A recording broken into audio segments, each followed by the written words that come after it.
Коми в списке 14 регионов России, где в прошлом году не было летальных исходов рожениц. Такие данные опубликовал Фонд здоровья. Всего по стране произошло, увы, 146 таких случаев. На северо-западе 14, но годом ранее их было вовсе 26.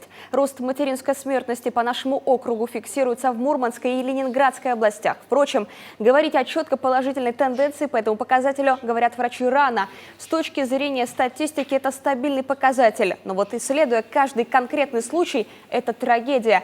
Сейчас на все эти показатели напрямую влияет отношение к своему здоровью самих женщин. Забота о нем, по сути, должна начинаться с детского возраста. Так, интернет-каналу Национального общества усовершенствования врачей имени Сергея Боткина ситуацию прокомментировал президент Ассоциации анестезиологов России. Женщина, которая изначально больна, естественно, будет переносить беременность все хуже и хуже. Второе – это, конечно, тщательный мониторинг и выделение группы риска среди беременных женщин. И это серьезная работа для женских консультаций. Третье – это введение новых технологий и соблюдение клинических рекомендаций.